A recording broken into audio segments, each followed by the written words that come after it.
We're about ready. Start, man. As much as I love them. Oh. Control X.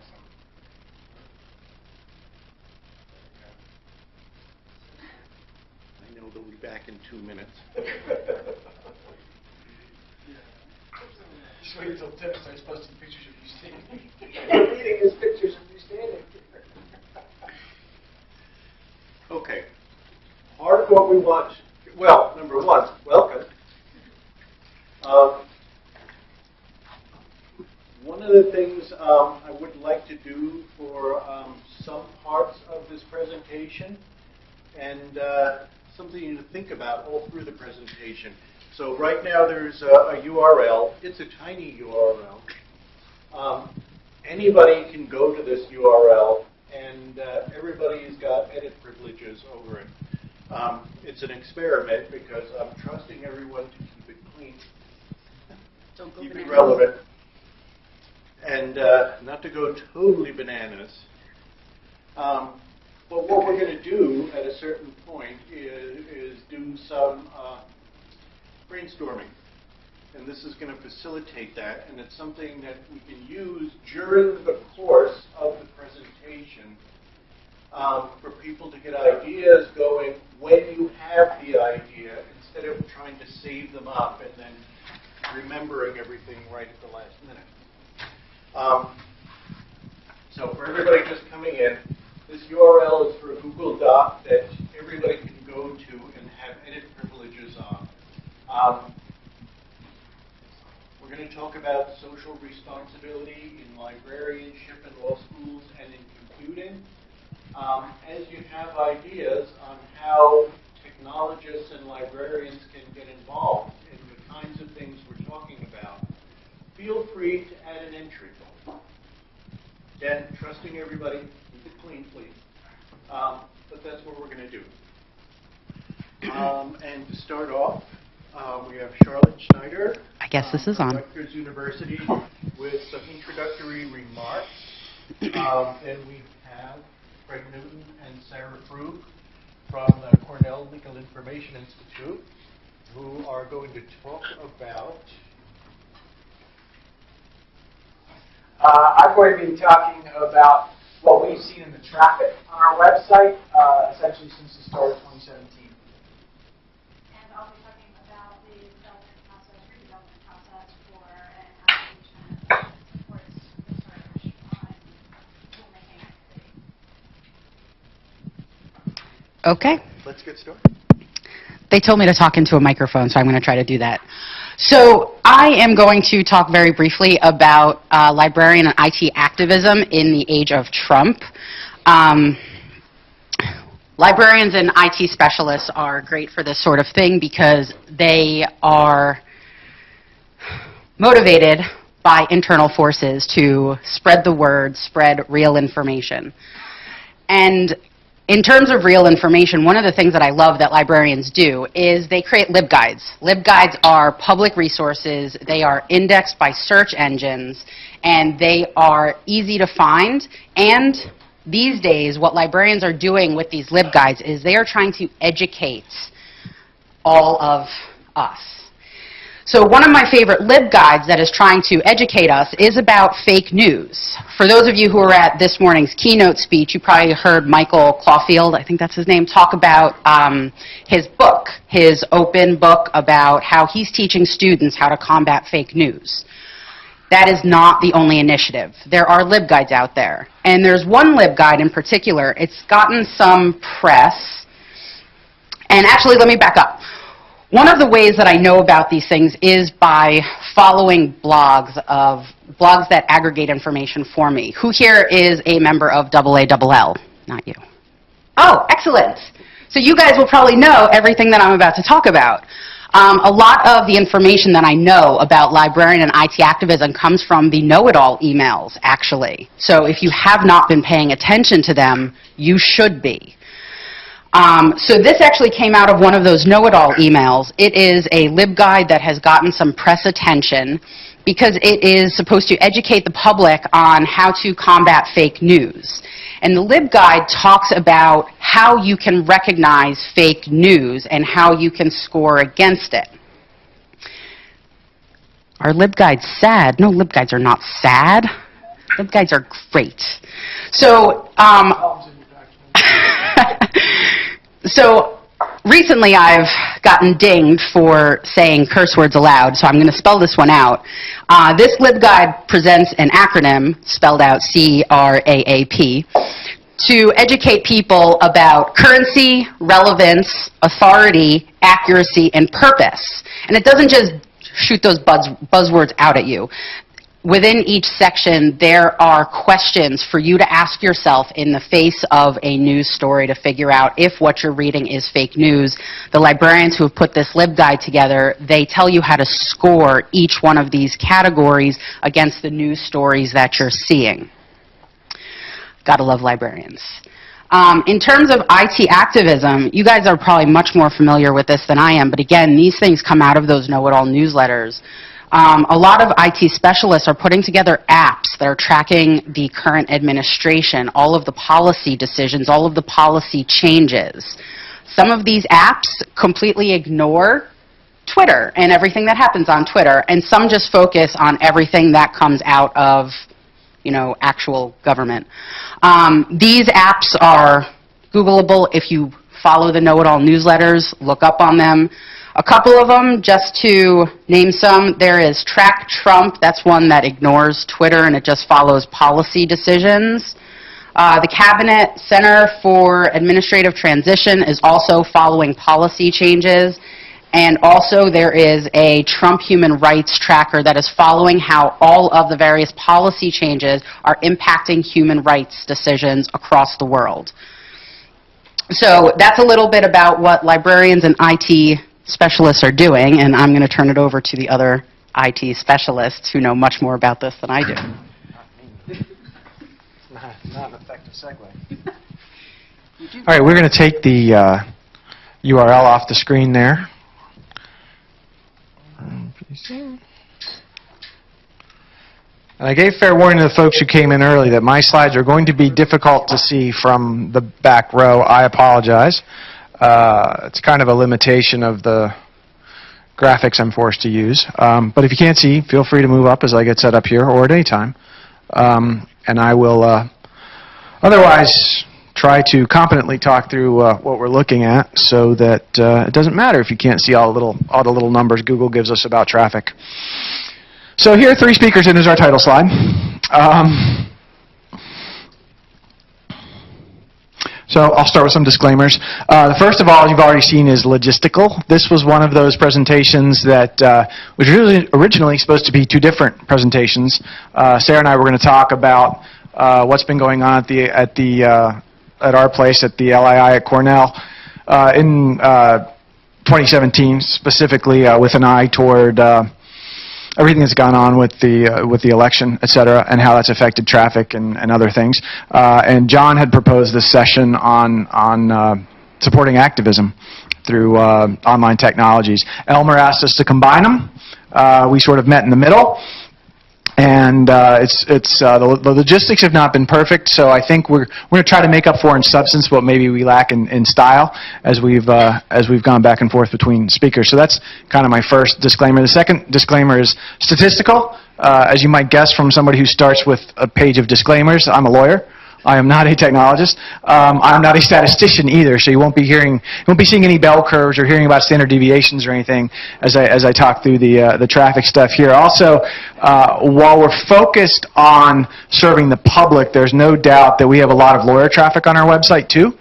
So it's not possible. I don't think that's overstating it to say it's not possible to sift out the lawyer traffic from the general public traffic. I also don't think it's necessarily necessary to do that. So that's my other statistical disclaimer. And then lastly, political disclaimer.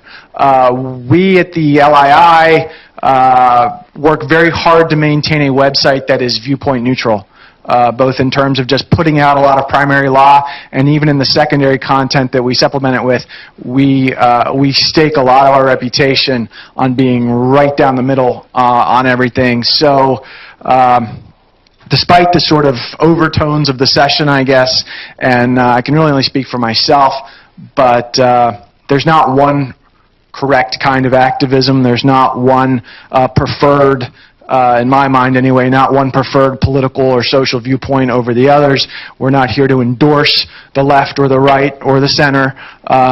We're just talking about what we're seeing and the things people are doing and can do to get involved, whether they want to get involved on the pro side or the anti side of any issue you can think of. And again, pretty much just speaking for me there. So a little context about our traffic. This is the same, everything I'm talking about today is for the 5 months from January 1st through May of this year. And you can see our traffic runs a pretty nice sawtooth pattern there. I guess that's how I'll tie into the conference theme of rhythm, right? That's our rhythm. You can see the weekends are the valleys and the work weeks are the peaks in our traffic.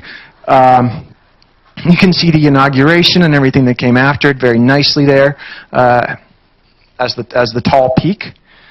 And these are the overall numbers. And for the 5 months that ended in May, we did, what does that say, a little under 25 million sessions, 15.5 million users, and almost 65 million page views. So as I talk about any one page and you're seeing a couple 100,000 or fewer hits on that page, keep in mind that those represent usually less than 1% of our total traffic on our website during the time. So again, if I were a statistician, that might mean more to me than it does. But that's just sort of the context of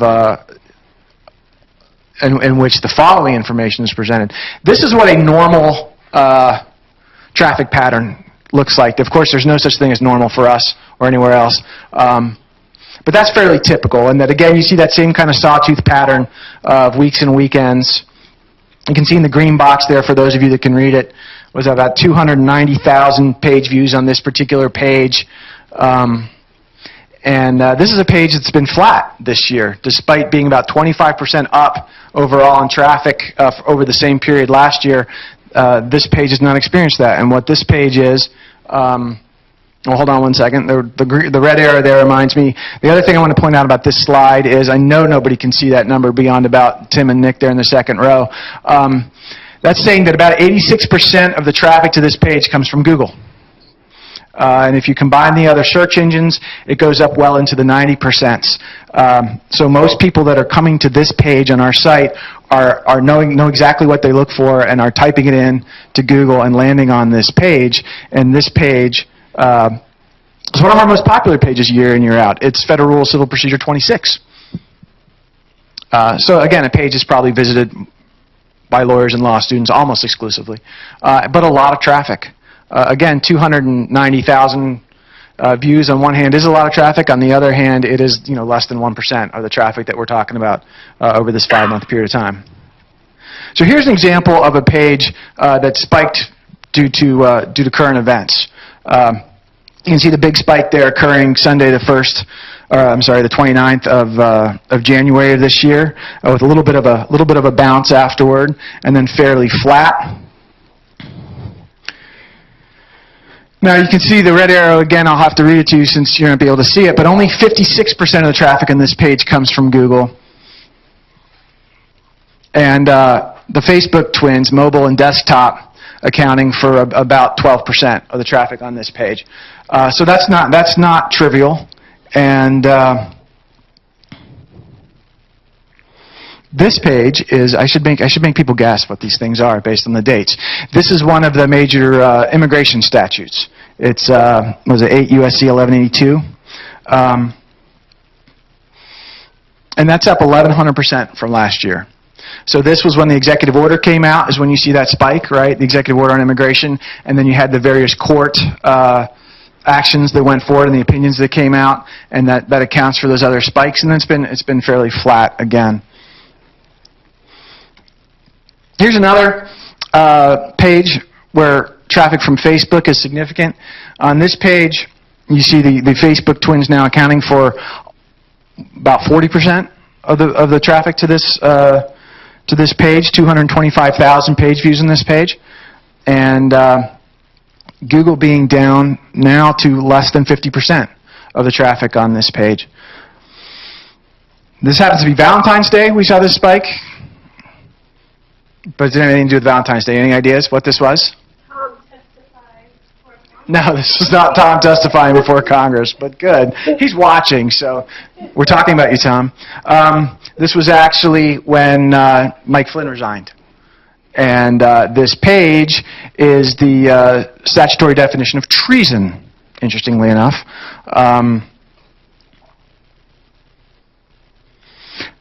So there's a little bit about the power of social media in the form of Facebook. So a lot of people that were talking about this statute were talking about it and linking to it from Facebook. Of course, Facebook is not the only social media platform. There's also Twitter.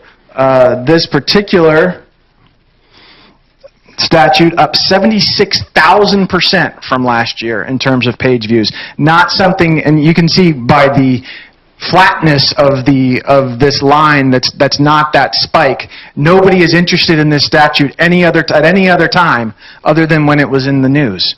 But when it was in the news, over 200,000 visits from just under 200,000 people wanting to read this particular statute. And it was Twitter.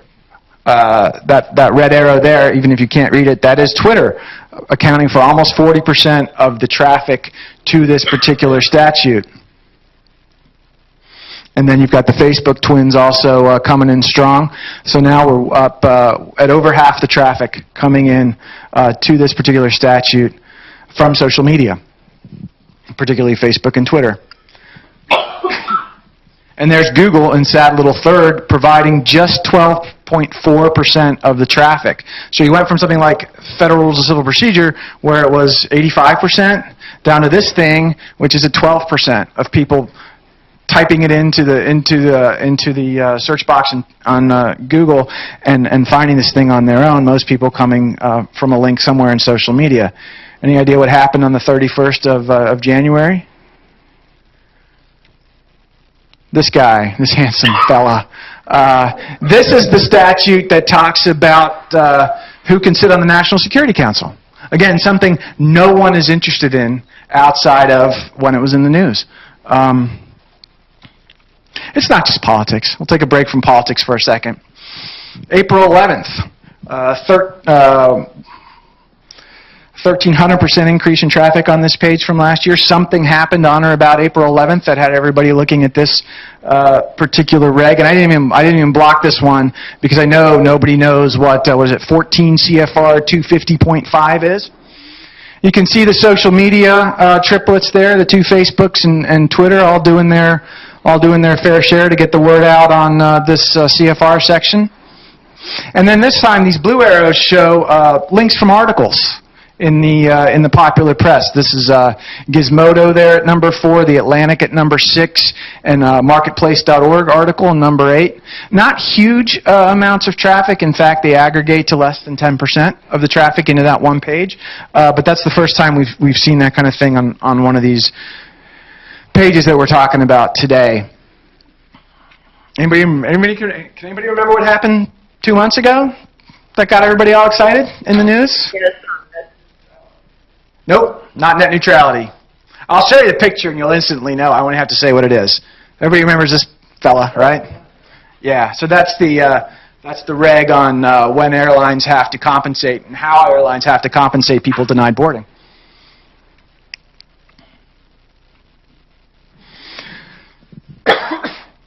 Here's another page, just an example of more referral traffic. So there's the social media triplets. There are the articles, this time Washington Post, MSN, and politicalwire.com, which I don't particularly know. A big spike on the 9th of February, and again another CFR section that I didn't think anybody would know, so I didn't bother to block it. And again, another thing about these spikes is look how steep they are and look how quickly they go away. And I'll make a point about that in a second. Again, I won't even have to say too much about this. If you can read what it says, fashion faux pas. This is when Kellyanne Conway encouraged us all to go out and buy Ivanka Trump's purses after Nordstrom dropped her, right? And this one I didn't bother to annotate at all. This is interesting because it's kind of a hybrid of that normal sawtooth traffic and those sharp spikes that just come up and then disappear forever. This is something that has attracted a fair amount of attention since the election. It kind of tends to come in waves and then dissipate. And then come in another wave and then dissipate. So you see a lot more spikes and peaks in this one than any of the other things that we've looked at that are events driven. So again, up 550% from last year. Maybe not as high as I would have thought, but without comment, I'll say this is the 25th Amendment. So as not to use too much time, I'll let Captain Obvious present my conclusions for me. I thought I knew what this data was going to say, and I was really surprised. I would like to say I've got some real keen insight into what it all means, but this is really kind of all I've got so far anyway, is clearly public interest and probably activism to some extent is going to be largely event-driven. We all saw that with especially with the immigration stuff, a whole lot of activism popped up both within the bar and outside of the bar. But the second bullet, attention spans are short. Those things all spiked and then they went away as far as people look on our site about them anyway.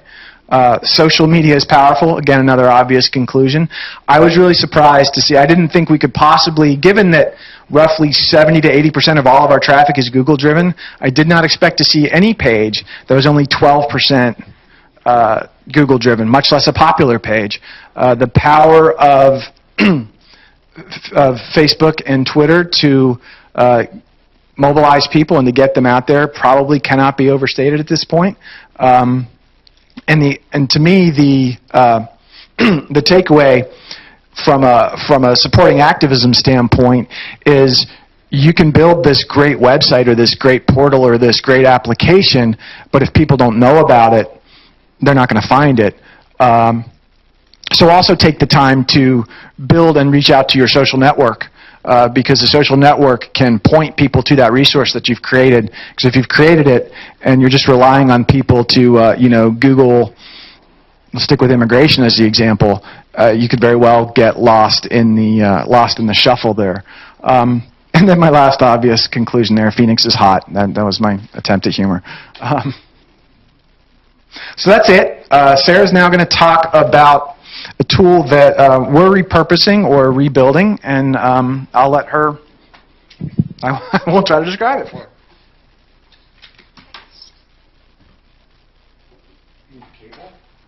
Yeah. Here. Great. Thank you.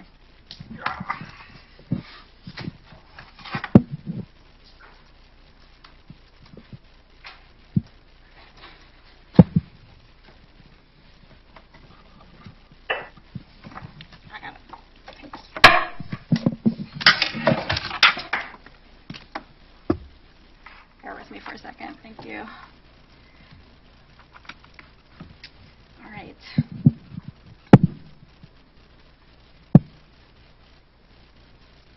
All right.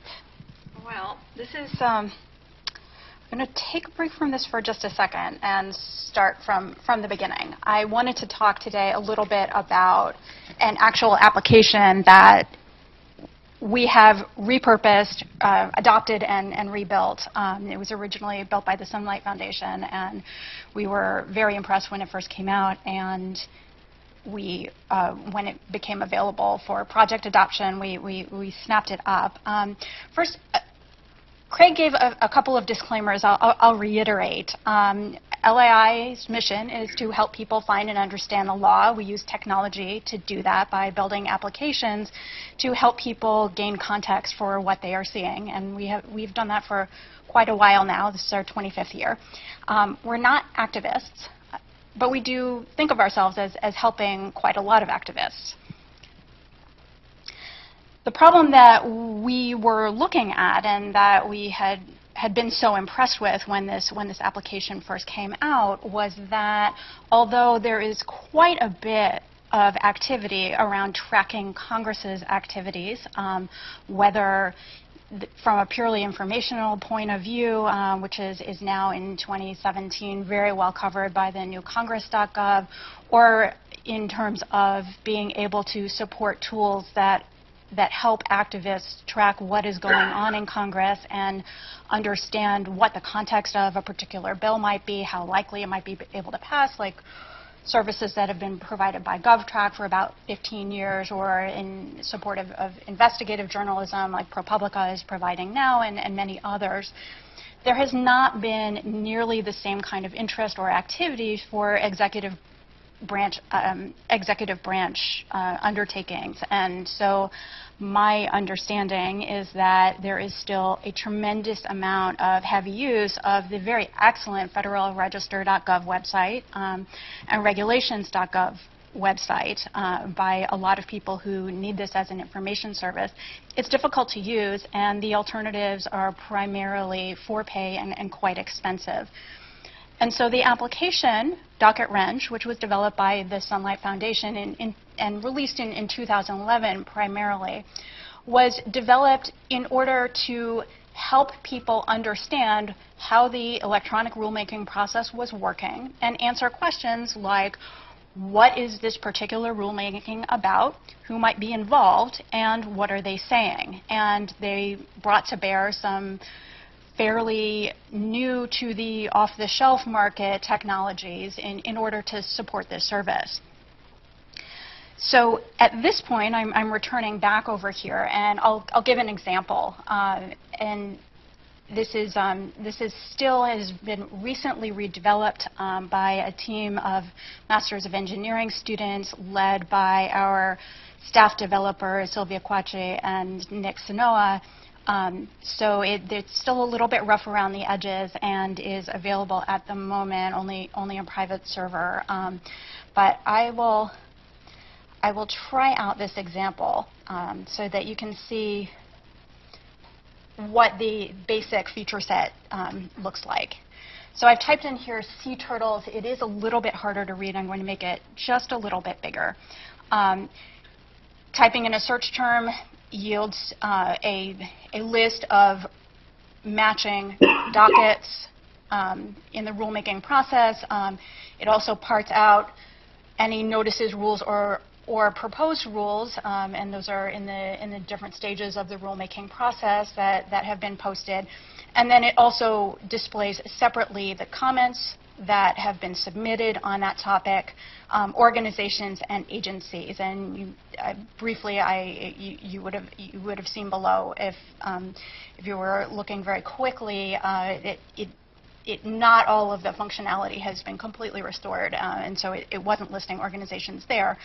But if you then click on one of the rulemakings, it will give you an overview of what the timeline is for the activity that has been associated with that docket. It will give you the summary of the proposed rule, which it comes directly from the agency and is pulled from regulations.gov or from the Federal Register. It lists all of the comments, and it gives you the opportunity to explore the similar comments in the docket. And then it gives you information about the top comment submitters. In this case, this is for endangered species, and they're talking about sea turtles. And you can see that you are getting comments in from various organizations, usually industry organizations, and in this case, advocacy organizations on many sides of the rulemaking. If you then explore the comment similarity, and this is where much of the work of the application has gone in, you can see that there are different distinguishing phrases from clusters of comments that are similar to one another. And then you can see within any cluster of similar comments where the common language is in the comments. Here there was a letter that presumably organizations propose that people send in to the agency. And you can see at the top over here where the person who has sent this letter has added a personal message at the top. In many cases, this is common to both individual comments and also to organizations. So again, the application helps answer the questions: who's involved, what's this about, what are they saying, and so forth. Now, why did LII adopt this particular puppy? And I will give a hint. We chose to take on this project, to adopt this project in October of 2016. So it didn't have to do with the election. For us, we still admired that it was a very, very useful service for us, as well as a well-known publisher of the Code of Federal Regulations in particular. With all of these people, as Craig has described, coming to the website on any given day, looking for federal regulations, we had already built out a small feature that connected the regulations to rulemaking activity on federalregister.gov, but we had not made it possible for people to gain an understanding of who was becoming involved in these rulemakings, what they thought about the proposed rules, and what the future of the regulation might be and who might be affected by that. That's something that we've done historically very well on the project that Craig supervises, LII Bulletin on Supreme Court oral arguments, where the students for every case summarize who is weighing in and submitting briefs in support of either party, and essentially answering the question, who cares about this, and what are the concerns that they're raising? On the regulatory side, we've never been able to have the opportunity to do that sort of thing. So it worked pretty well in terms of expanding what we were able to offer to people who were already coming to us to make use of federal regulations. We also saw the opportunity to build out in our work on the Semantic Web, so it supported our medium-term technical agenda by adding entity classes that we had not worked with in the past, including people, organizations, and industries. And it was also for us a chance to stretch, because we had not really worked with the scale of data that was involved in the application. We had not offered an open API to the public in the past, and this was an application that was built on a framework that we had not made use of before, and involved some data visualization techniques that we had not been involved with before either. So, in the meantime, we had to recruit a team of Masters of Engineering students to help start the process of rebuilding the application. And in the process of recruiting these students, which we did in January, we had to answer the question, what's so great about this now? And one of the things that we have noticed is that in the time since the beginning of the new administration, there has been a lot of very targeted activity and a lot of interest in certain classes of presidential documents, and that there still is a lot of confusion about what's going on in the agencies, especially with the 2-for-1 directive and with a lot of initiatives that involve rulemakings that had already been completed and where the rules had not yet been implemented. We think that it will help answer a lot of questions that are of use not just to activists, but also to people who are involved in industries, who might be involved in other kinds of economic activities. And so, again, questions like, is this regulation in play? Who cares about it? And is public participation being bypassed, or is it active at the moment? Also, questions like how does federal agency activity change over time, and how does industry respond to rulemaking activity over time? And then there are longer-term questions that we think could be answered based on the work that we've done in the past using language technologies to help mine legal text for interesting features that help people understand the law, including how do definitions make their ways into the rules, how are they changed or preserved or reproduced within the rules, how does the presence of particular entities, people, organizations, industries, and so forth, correlate with the comment activity from those industries, and which entities not mentioned in a proposed rule tend to occur within the comments. I think the famous example of a Department of Transportation rulemaking where there was a comment that said, what about convertibles? In language, the word didn't appear within the proposed rule or any of the other language, and this was a consideration that the agency had not thought of. So what are the pitfalls? We took on a really big responsibility in adopting this project.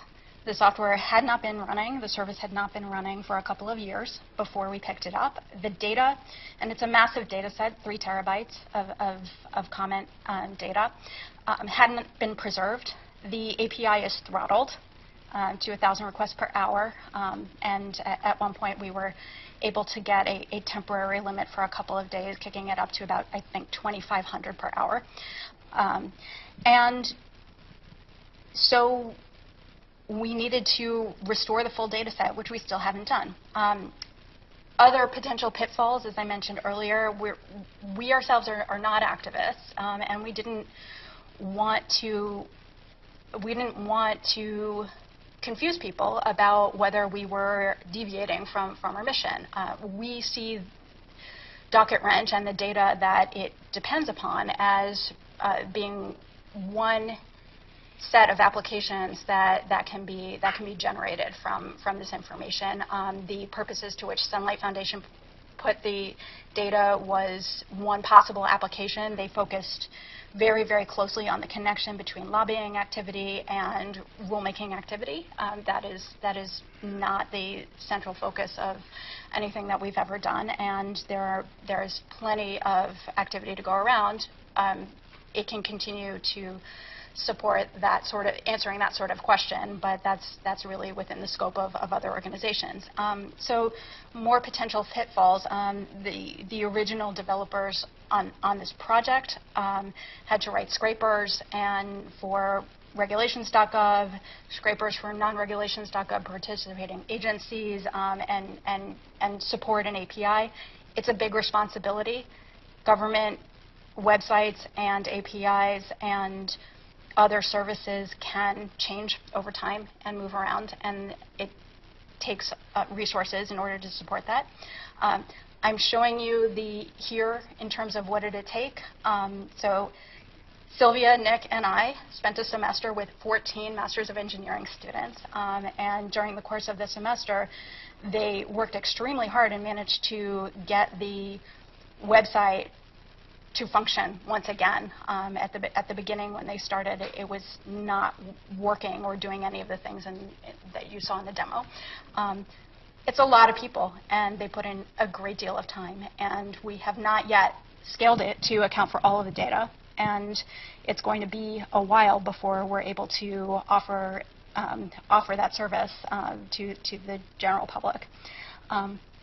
There is a lot of work that continues to be done in order to support each of the non-regulations.gov participating agencies. I think the most interesting ones at the moment are FCC and FEC.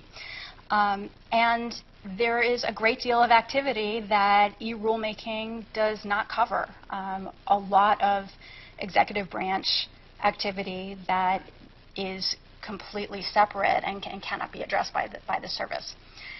And finally, the good news and the bad news is that I'm glad to see maybe some people in the audience who are old enough to have seen Field of Dreams. It's a relief.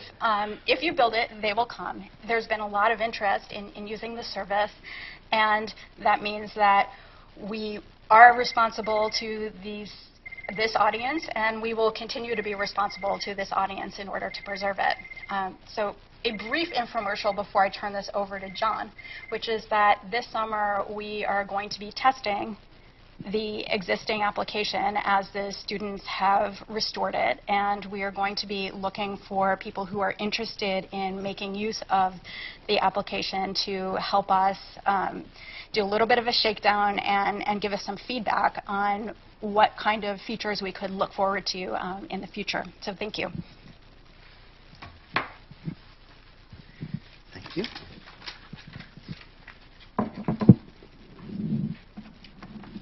See if this transition works.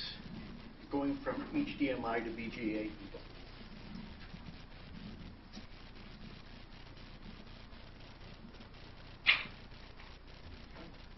Ah, it worked.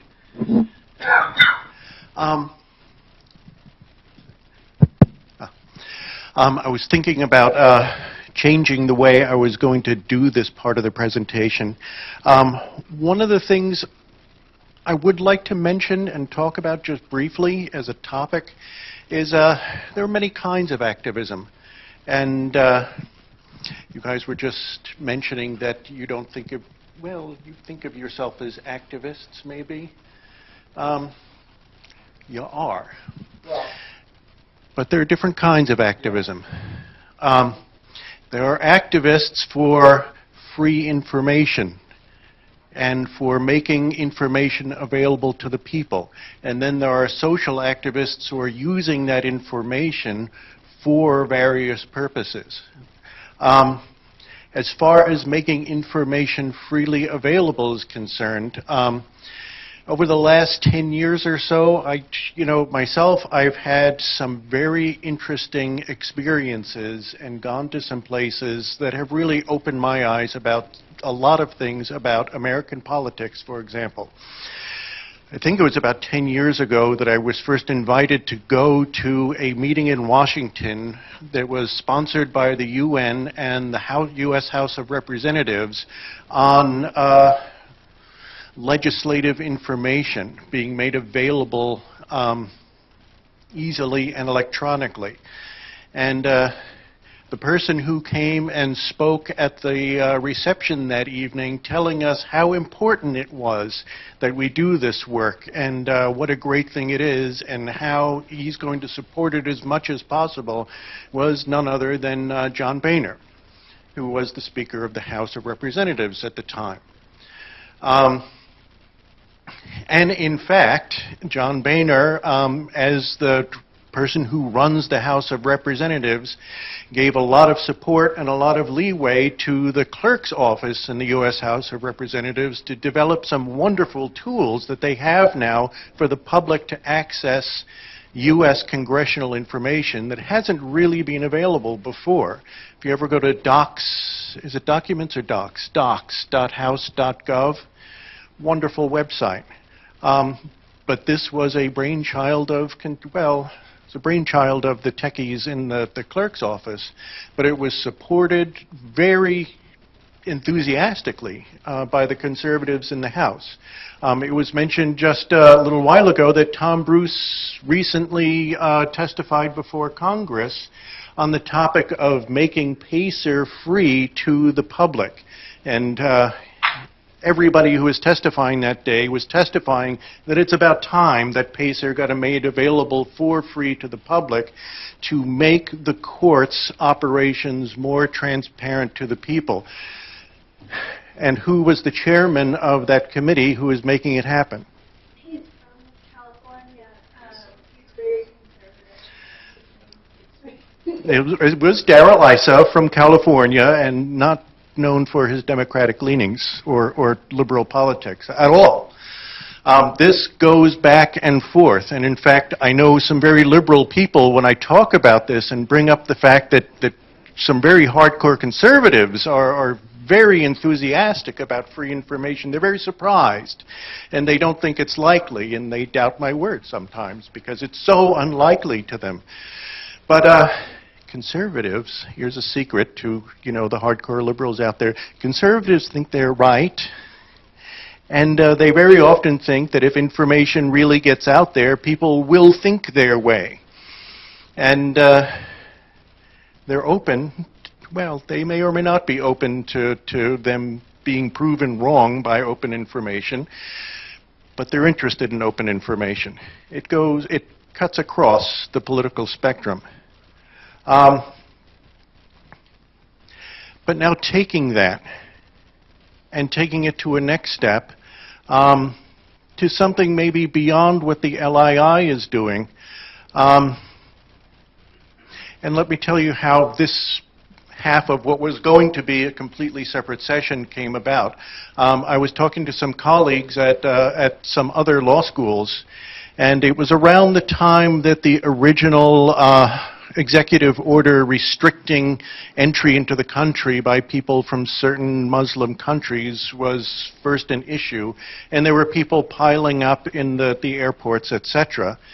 And as somebody from New Jersey, very close to New York City, very close to a whole bunch of airports, a lot of the faculty at Rutgers were interested in participating, and some of them were actually headed over to the airports.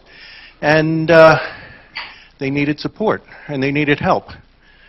And part of my job is somewhat similar, but on a much smaller scale than the LII, making New Jersey legal information available. So in that respect, we also try to remain very politically neutral, but at the same time, I've got another job as a librarian in a law school to support the faculty and support the actions of the activities of the students. And it was an important thing to think about. This was going to happen, and these people needed support, and they're part of this law school's community, and what were we going to do about it? After having these conversations, we thought this would be a great thing to actually talk about. What can we do as technologists and librarians with these things happening, with the people in our community being involved? I will say at this point there were about 4 or 5 of us, and we were going to have a nice panel discussion about our experiences and what we were planning on doing or getting involved in doing. And for a whole variety of reasons, they were not able to come to Cali this year. So, well, no, I was going to say this is why I'm going to do it the way we're doing it today. It is, in fact, a cheap excuse. So we can leave it at that. But at the same time, I was thinking hard about what was I going to say about this. You know, I've had my own experiences. They had theirs. And thinking about how would be best to do this session. I didn't want to not give the session because the other people couldn't come, because I think the subject's important and worth talking about. So we're having this part of the session, but at the same time, I don't think I have any expertise beyond the rest of this room on what should be done, what could be done. I have some ideas, but what I wanted to do was really have an open discussion with everybody in this room getting involved here, talking about this issue and brainstorming. That's why we put up the Google Doc that people can contribute to. And Charlotte gave some suggestions about resources that people are putting together and making available. And there are other ideas here as well. So let's see what other people have had in. And if there's anything that anybody would like to contribute or comment on, any time, including right now, is a good time.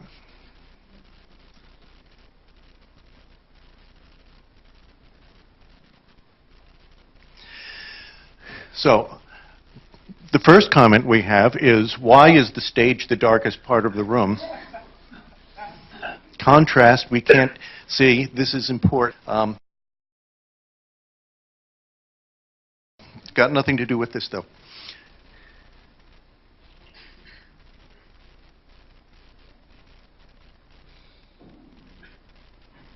Oh.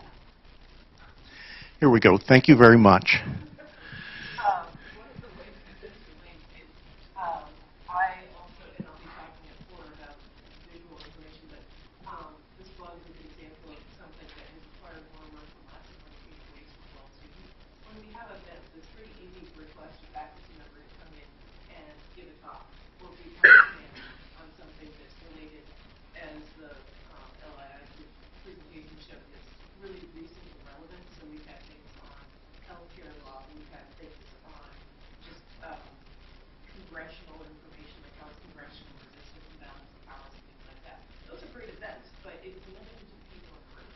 And so part of my job working with social media and visuals is to take pictures of those events, to encourage people to live tweet the events, and then collect them in the blog post and then we improve through. So search engine optimization, trying to get videos. Nobody wants to watch an hour-long video, so taking them and breaking them down into like 10-minute segments, so people could listen to Congresswoman Jan Schakowsky talk instead of like 5 other library trainings or lawyers or whoever who shows up next. So trying to take the things that are happening locally and make them accessible to a wider audience is a big challenge, because working in a law school, there's a lot of great expertise.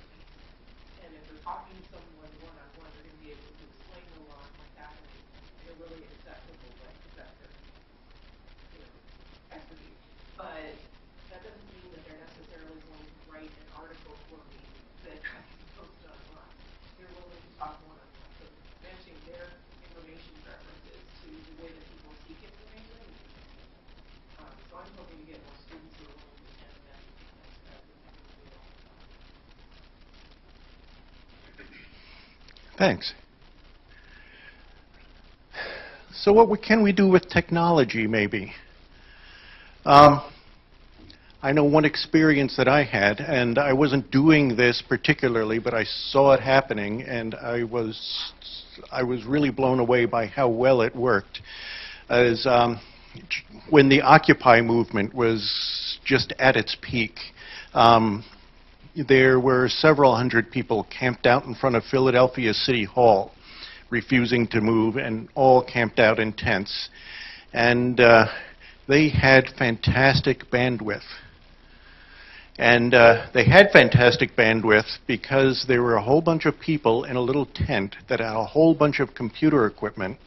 They had it plugged in somewhere, I'm not sure where, but they had made their very own hotspot so that they could do research and trade information and get news out, because they were live blogging the entire Occupy event on an ongoing basis, and they wanted to make sure that everybody who was there who wanted to get involved in tweeting and live blogging and using social media had a reliable connection that couldn't be cut off by anybody. Such things can be done.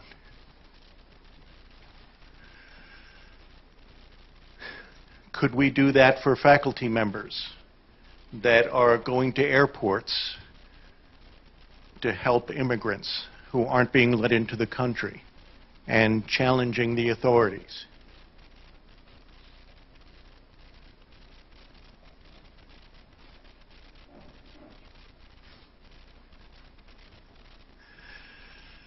Can we make ourselves and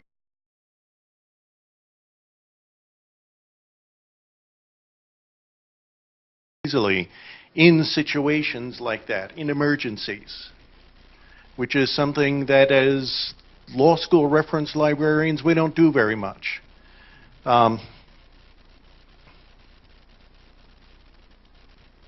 Yeah, Shannon. So, I just want to share an experience that we had right after the first travel ban came out. We did a live guide on immigration resources. We're in DC, so we had students going out to Dallas and alumni. So and so we really wanted to support them, and the law school was very gung-ho. They created a Facebook group, and to your point, it was a spike, right? And then unfortunately, interest wanes and life goes on and that kind of thing. So we, spent a significant amount of time putting this together and got it. But then after that, so I don't really, there's no conclusion here except to say that I think it's difficult, and especially in these times when every day is kind of a new, new drama, to have the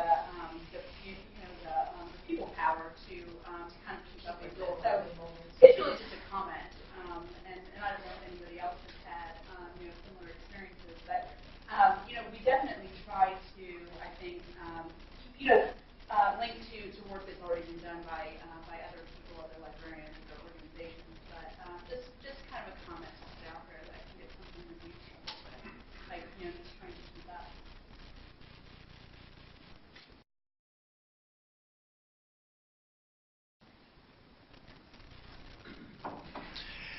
Like I say, I didn't want to give up this discussion because I thought it was an interesting one to have and a worthwhile one to ponder.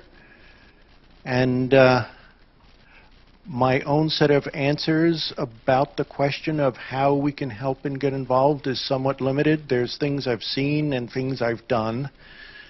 You know, a hotspot in the wild, setting up libguides so that people can get information quickly and easily under, you know, when they need it. I think it's something that we should keep thinking about. And, yeah. Well, I'm asking the group at large because live guides are very helpful, very in-depth, but they might help sort of a silo, like a law school who knows to look for them, or for some searches on Google and you're able to find them. But then we talked about the power of social media and Twitter and Facebook, and we use Facebook for little bits and pieces, sort of on a semesterly basis at our law school, but it's certainly not our heaviest used online outlet. And I don't know if there's a way for law school information professionals to sort of be able to work together and help provide information in these emergency situations with social media or something like that. Or help do the publication that the lawyers are too busy to do because they're doing their job. Yeah. So let's keep thinking about it. Oh, one more. I'm wondering if institutionally, traditionally, librarians, in privacy and those sorts of things, moving a step beyond privacy is institutions. Would our law school look at only using tools that not just preserve confidentiality, but also aren't monetized on the back end? For example, Google monetizing and marketing and tracking and doing all of that. Do we need to preserve our patrons or our users or our students or our faculty? How do we get them to know that? In a way, we become glorified trade schools and come and learn how to use this particular tool. Come and learn how to use that tool, and obviously, things like LLI break that up. But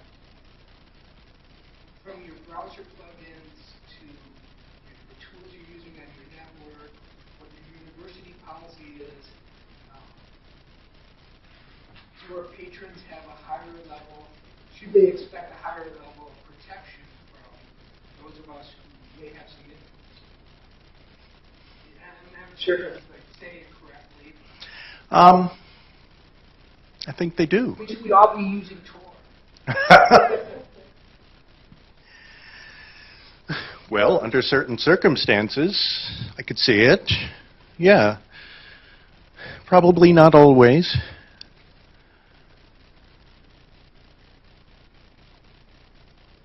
But we're thinking about it. I'm a little torn because we're about out of time, but I also wanted to have some time for people to ask general questions, particularly of the Cornell people. It's a break and we're around, so. All right, but if there are any questions now.